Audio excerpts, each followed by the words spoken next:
Hello, I'm Cheryl McCarthy. Welcome to One to One. Should Puerto Rico become a state? Over the last 50 years, Washington lawmakers have introduced more than 100 bills to try to resolve Puerto Rico's status, but none of them have gone anywhere. Now, there are two bills before the House of Representatives that could decide the island's status once and for all.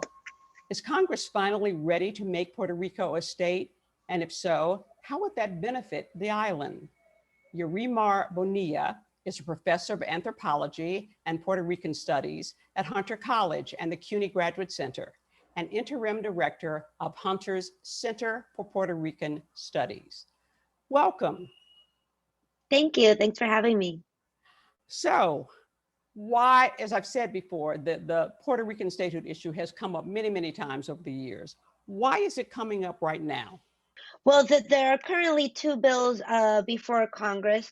One that would push for a plebiscite vote on yes or no for statehood that would then lead, for Congress to admit Puerto Rico as a state if that vote were successful.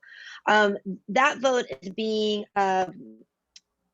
propelled by Jennifer Gonzalez, Puerto Rico's representative in Congress. And part of what has sparked that is that there was recently a plebiscite in Puerto Rico that was non binding, kind of more of an opinion poll, in which there was a small majority that voted for statehood. Right. The other vote is being put forth by Nidia Velázquez and Alexandria Ocasio-Cortez, and what it calls for is for a constitutive assembly.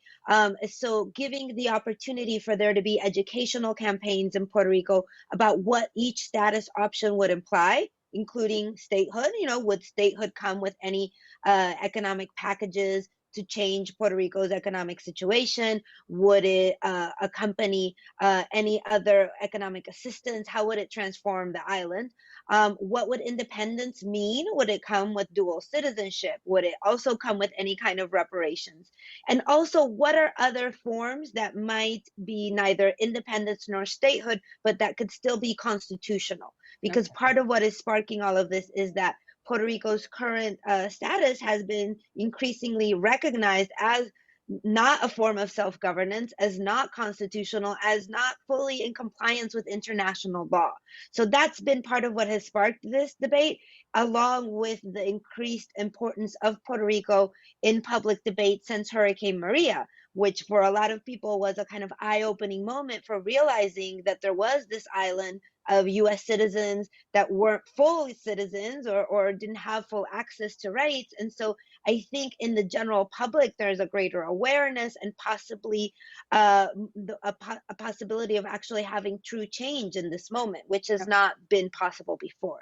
I know there were a lot of bitter complaints that after Puerto Rico was devastated by Hurricane Maria, that there were bitter complaints that the United States did very little to help people on the island. Was that true? And I think you suggest that that's part of what's fueling this renewed push for statehood. Yes, we are now approaching the 4th-year anniversary of Maria.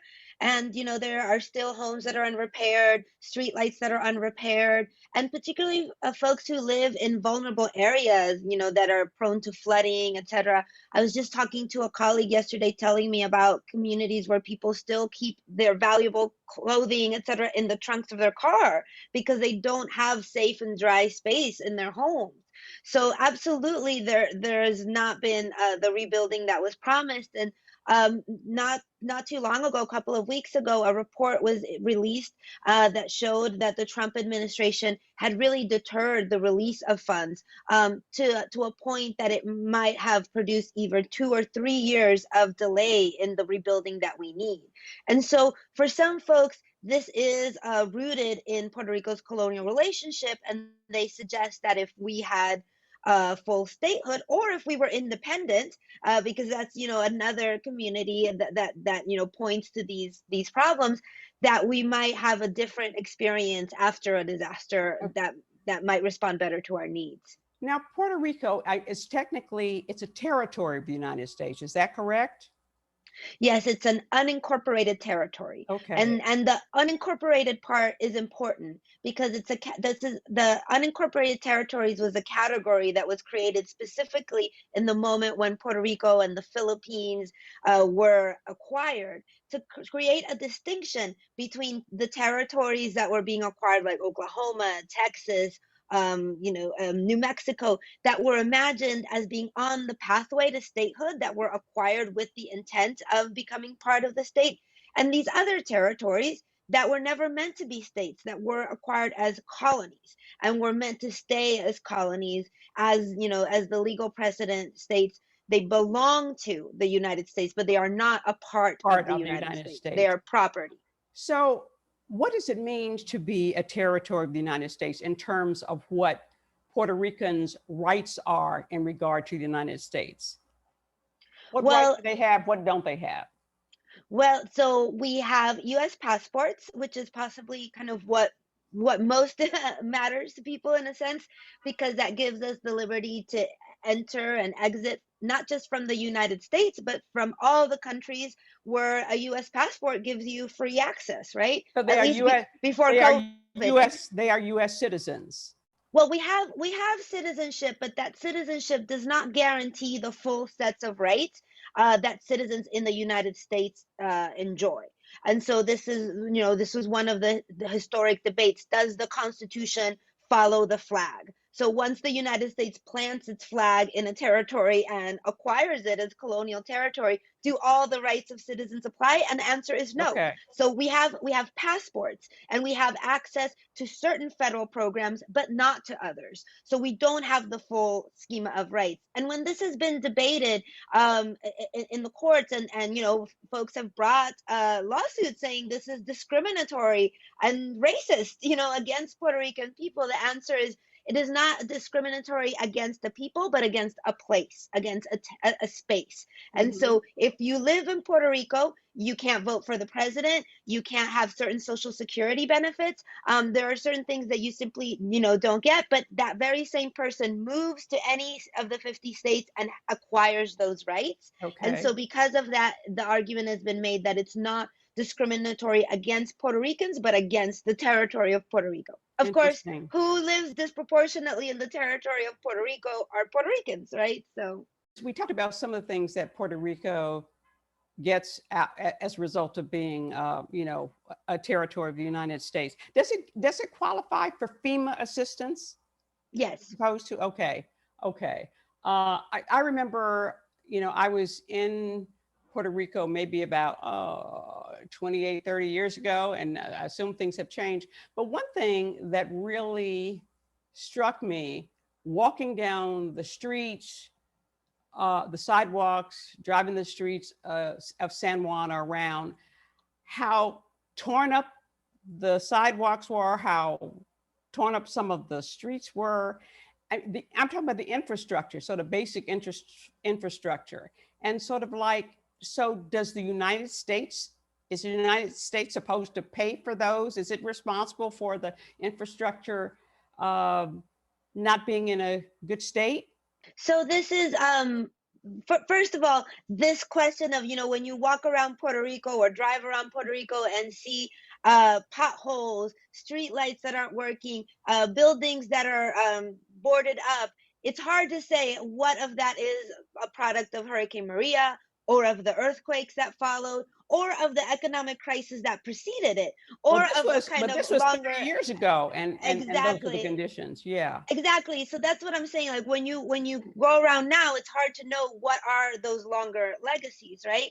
And so that's that raises the question of how much of this is about Maria. In terms of whose jurisdiction is this, I mean, this is something that is constantly being debated, and part of why a lot of things are not repaired is because people throw around what is it, the football or the hot potato or something, and Right. say, oh, That's that's your a municipal responsibility. issue, or that's you know, what would be the equivalent of state government issue, or that's federal. And sometimes it's like it's municipal, but the municipality is waiting for federal funds to be released. Right. So you know, as with a lot of things in Puerto Rico, sometimes you don't really know whether federal rights and programs apply or not until you know, reach these limits. Yeah. So we talked about what Puerto Rico gets or doesn't get from being from the United States as a result of being a territory. What does the United States get out of having Puerto Rico as a territory? That's such a great question, and such an important one. You know, I feel like so often the burden is placed on Puerto Ricans to talk about what we get or don't get or want.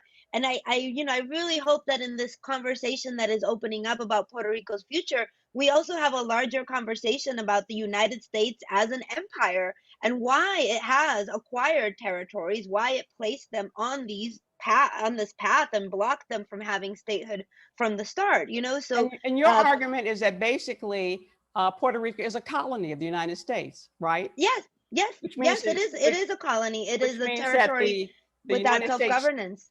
takes more than it gives. So what does the United States get out of having Puerto Rico as a colony? Well, I think that in answering that question, it's important to not reduce it to economics, even though economics is important. But you know, there's this idea Puerto Rico is often represented as welfare island, you know, and people talk about all the federal funds that flow in.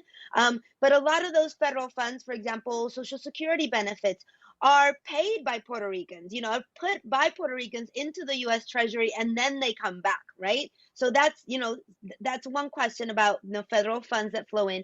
Puerto Rico is also, in terms of economics, a protected market. We can't import from anywhere unless it comes on a U.S. ship, which is part of why a lot of people argue for the repeal of the Jones Act.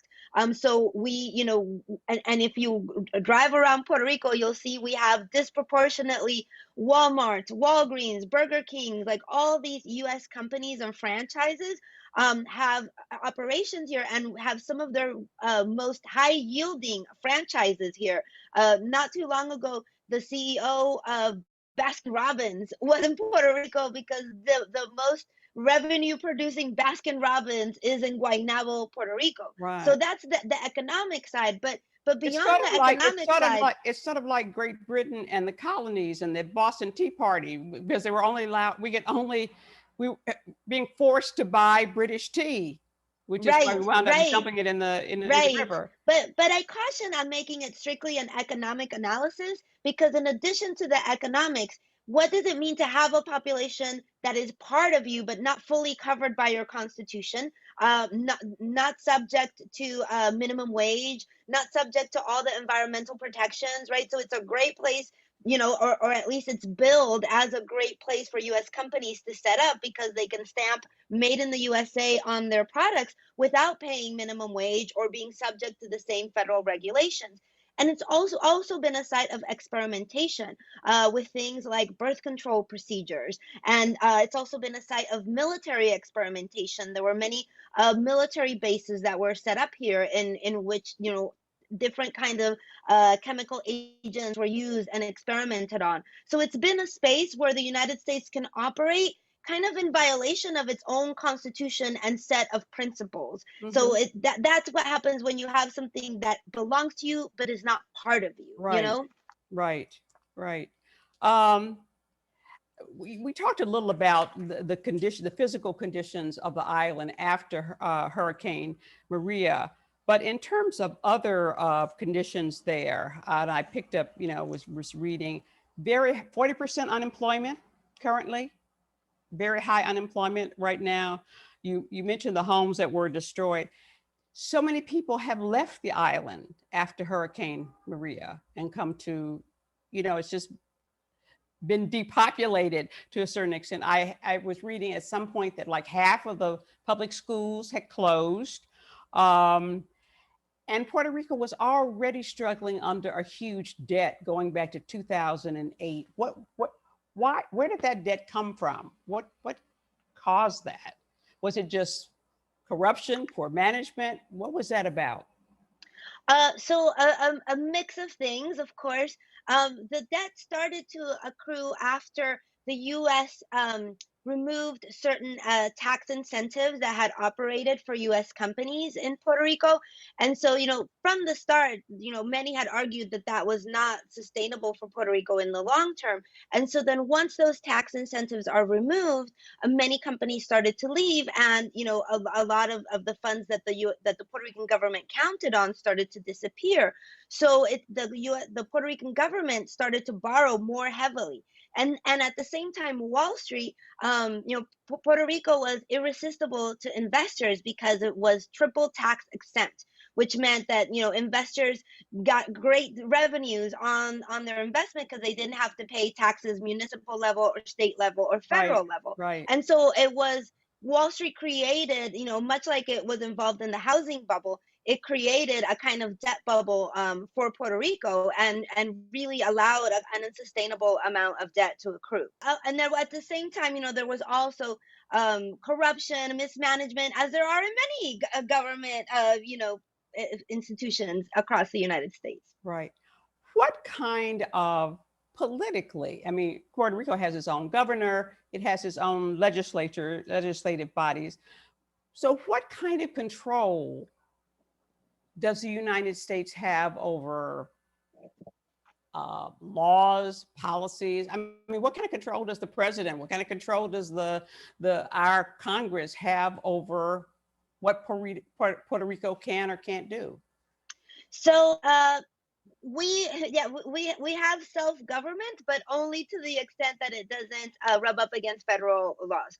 And one piece of controversy that comes up again and again is the death penalty, where in Puerto Rico we don't have the death penalty in our constitution, but now every once in a while there is a case where people start to wonder if the death penalty will be applied. So it's a kind of very limited form of self-government. But in recent years, a new element has come in, which is that as a result of the debt crisis, instead of giving some kind of bailout or restructuring the debt through the Federal Reserve, what the U.S. government did was to implement a fiscal control board that is not supposed to legislate, but it inadvertently does. And just this past week, there was controversy because the local governor asked for a set amount of funds to deal with issues of gender violence, and the fiscal control board said no. It eventually repealed and allowed granted those funds, but it is an example of how this seeming oversight of finances turns into a kind of legislation Yeah. by folks that weren't voted for by anyone, right? Puerto Ricans, I mean, you mentioned this, I guess it was a referendum that was held back in November over statehood. And it revealed that Puerto Ricans are pretty divided over the statehood issue. I mean, I think like 53%, and you said it was just basically a public opinion poll. 53% said they favored statehood, which means 47% do not favor it. So they're really, really divided on the issue, correct? Yes. Yes, and this is part of what has become a debate in Washington, where some folks say, you need a little bit more of a groundswell, and other folks say, a majority is a majority, and so this is contentious. I myself worry about this kind of division and pushing for such a radical change as decolonization is, without having a kind of larger base of support and also a clearer understanding of Of what what this it would mean. transformation would entail and what the transition would be as well. Right, right.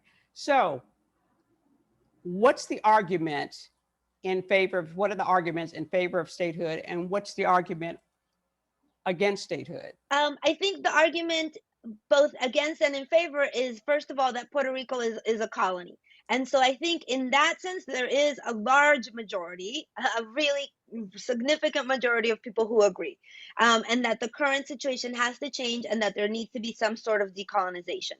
That Now, whatever, in other words, that whatever it becomes, whether it's a state or something else, it doesn't need to be a colony anymore, right? right, Okay. right. And I say that right away because I think that Puerto Ricans are often represented as being confused, not knowing what they want. And so I want to, make it clear we're not confused about our colonial status, and so that is something that we're pretty clear on. Even though for some folks they might still say, well, we want to stay in this position right now, but I think a majority do not, and we see very much the limits of our current status. Now, so for some in that shared diagnostic of a colonial situation, some folks say, well, the way to resolve this is by being a state, having full citizenship rights. When FEMA comes, maybe because we don't really know, because right now FEMA is supposed to give us, the same rights as folks in the 50 states, but there's a It sense like, doesn't. okay, maybe it will transform that. And we will be able to vote for the president, even though, our, one place doesn't sway an election, but we're populous enough that we would have a substantial number of electoral college votes. And we'll have voting representatives in Washington, and that's not nothing, right? So those are the folks who advocate for statehood. And then there are other folks who say, but yeah, that the problem is we're not United Statesian. We're a different cultural nation, and we deserve to have our own nation, our own set of rights, our own vision of what we want to be. We're in the Caribbean. We want to have trading partners with our Caribbean neighbors. And then there are other folks who say we don't want to be independent or a state. We want to create some kind of association with the United States that is based on that is not based on a colonial relationship. But that is really vague. It's never been fully defined. It's not clear what the United States would be willing to negotiate in that relationship. And so that's why the folks who advocate for a constituent assembly, part of what they're saying is we need time to better define these three options. Okay. How did Puerto Rico get to be a territory of the United States in the first place? How did that happen? When the United States became involved in the war for independence in Cuba, it claimed Puerto Rico and the Philippines and Guam as a booty, like a kind of repair Right. post post war, right? And it even as it gave it kind of placed Cuba on a path to independence.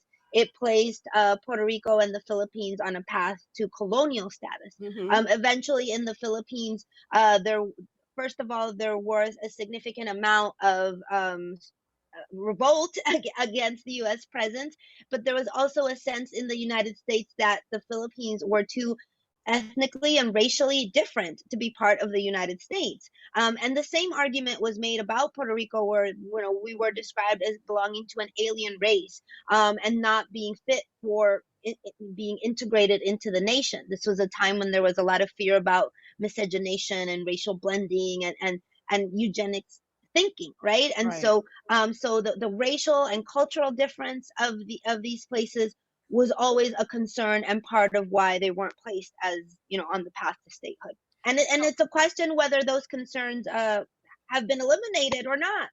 So where do these two bills stand now? I think a lot of folks they're not necessarily certain that something's going to pass right now, but they do see this as an important moment in which new questions are being asked, new topics are being opened up, and also, the way in which statehood for DC is also on the table.